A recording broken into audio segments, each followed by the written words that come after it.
पानी में मीन प्यासी का अर्थ है कि वो प्यासी है ही नहीं, वो व्यर्थ प्यासी है। पानी में जो मीन है, पानी में जो मछली है, वो पानी से अलग थोड़े ही है। तो मुझे बताओ, पानी में पानी से अलग कुछ कहां से पैदा हो जाएगा? पानी में जो भी कुछ होगा वो पानी का ही तो एक आकार होगा ना, पानी का ही तो एक रूप होगा।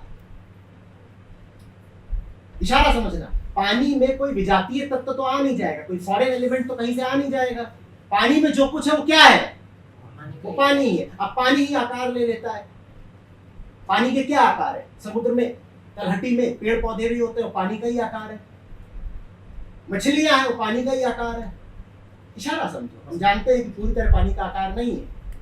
मछली के शरीर में भी 80-90% ही जल होता है, 10-20% कुछ और भी होता है। पर इशारा समझो, मछली जिस चीज को मांग रही है वो मांगने की उसे जरूरत ही नहीं है, क्योंकि वही चीज उसकी मांस मज्जा है, वही चीज उसकी हस्ती है। पर मछली कल्पना कर रही है कि वो चीज उसके पास नहीं है। हम ये भी नहीं कह रहे कि मछली के चारों ओर समुंदर है तो मछली क्यों प्यास का प्रपंच कर रही है। हम कह रहे हैं मछली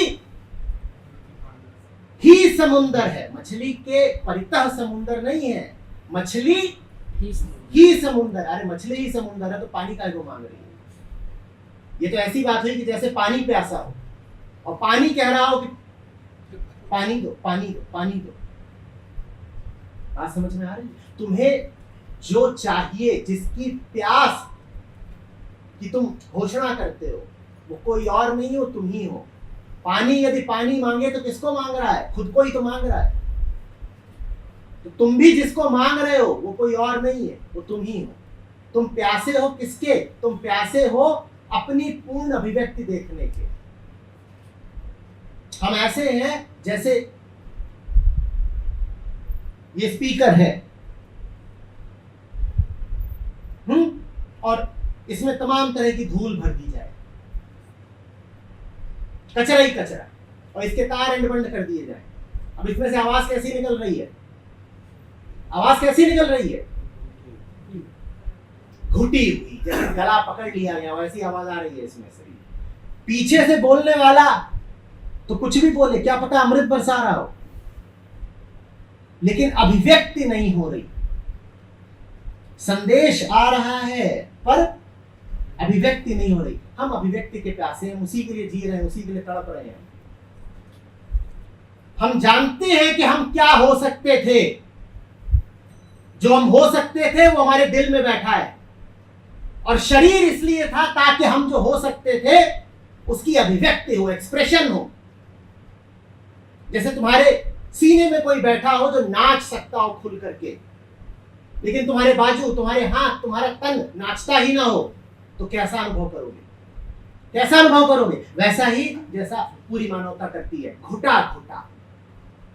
बहुत काबिलियत थी, बहुत संभावना थी, वो सारी संभावना व्यर्थ हो गई, बह गई, कूड़े में चली गई। ऐसे जीते हैं, और इसीलिए हर आदमी छटपटा रहा है। छटपटाओगे ही।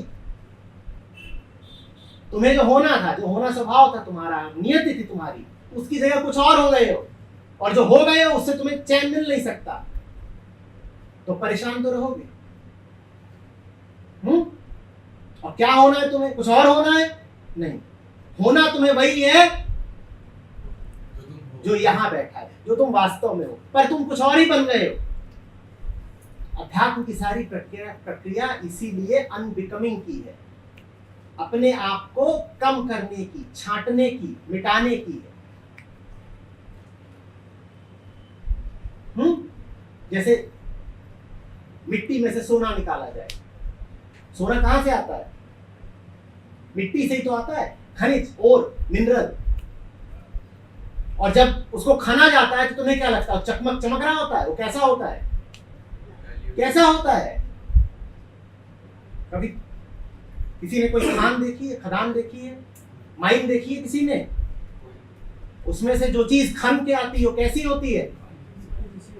अरे मिट्टी होती है, और कैसी होती है? और काहे का खनन होगा? कोयले की खान हो तो फिर भी थोड़ा काला काला माल होता है, और बाकी जितनी ये मिनरल्स की खान होते हैं उनमें से जो चीज खन के आती है वो सीधी सीधी मिट्टी होती है। फिर उस मिट्टी को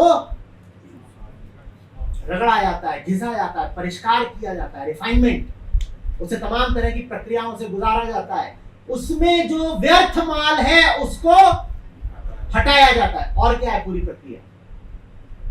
और क्या है पूरी प्रक्रिया? जो कुछ उसमें व्यर्थ है उसको हटाओ, और फिर जो शेष बचता है वो है सोना। तो अध्यात्म भी ऐसा ही है, हम में जो व्यर्थ है उसको घिस घिस के हटाया जाता है, फिर कुछ जो चमकता है वो बाहर आता है, उसका वैभव अलग है। अब हम सोना तो लिए हुए हैं हृदय में, और बाहर क्या चिपका रखी है? मिट्टी ही मिट्टी। और मिट्टी माने तन भर नहीं, ये जो तमाम ख्याल और धारणाएं हैं जो मन में भर ली है, सब मिट्टी है। तो ग्रंथों का, गुरु का, अध्यात्म का काम होता है कि मिट्टी को हटाओ हटाओ हटाओ हटाओ। शुद्धि और कुछ है ही नहीं, नकारना, मिटाना, यही शुद्धि है। हटाओ, ताकि फिर वही बचे जिसकी तुम्हें प्यास हो, ताकि सिर्फ वही बचे जो तुम हो। अभी मीन इसलिए प्यासी है क्योंकि मीन और मीन के बीच में मिट्टी खड़ी हो गई है। ये बात अजीब है। मीन और मीन के बीच में नकली मीन खड़ी हो गई है। तुम्हारे और तुम्हारे बीच में एक नकली तुम खड़ा है।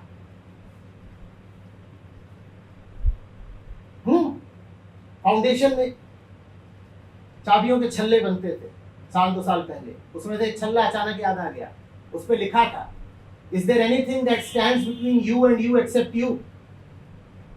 तुम्हारे और तुम्हारे बीच में तुम्हारे अलावा कोई खड़ा है क्या? ये हमारी हालत है।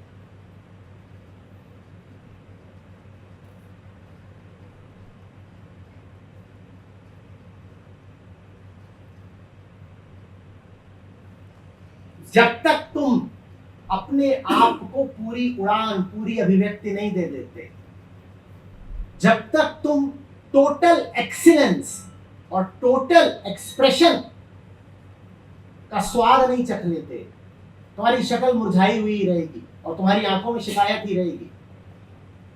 वो शिकायत इसलिए नहीं है कि तुम्हें जमाने से धोखा मिला है, वो शिकायत इसलिए मिली है क्योंकि तुम अपने साथ न्याय नहीं कर रहे हो। और एक बात याद रखना, टोटल एक्सीलेंस और टोटल एक्सप्रेशन एक बात होते हैं। उत्कृष्टता और अभिव्यक्ति एक है। तुम ना एक्सप्रेस्ड हो ना एक्सीलेंट हो, ये तुम्हारी हालत है। तुम घुटे घुटे हो, जैसे तुम्हारी आवाज, जैसे स्पीकर की आवाज दबा दी गई है। ना एक्सप्रेस्ड हो और ना एक्सीलेंट हो। ये भी कब एक्सीलेंट होगा? ये भी कब एक्सीलेंट होगा? जब ये फुली एक्सप्रेस्ड होगा। इसके एक्सप्रेशन को ही तो एक्सीलेंस कहते हैं ना। और अभी ये बिल्कुल घू घू घू करने लगे तो ये ना एक्सप्रेस्ड है और नहीं एक्सीलेंट। उत्कृष्टता ही अभिव्यक्ति है, अभिव्यक्ति ही उत्कृष्टता है। जो तुम्हें होना है वो हो जाओ,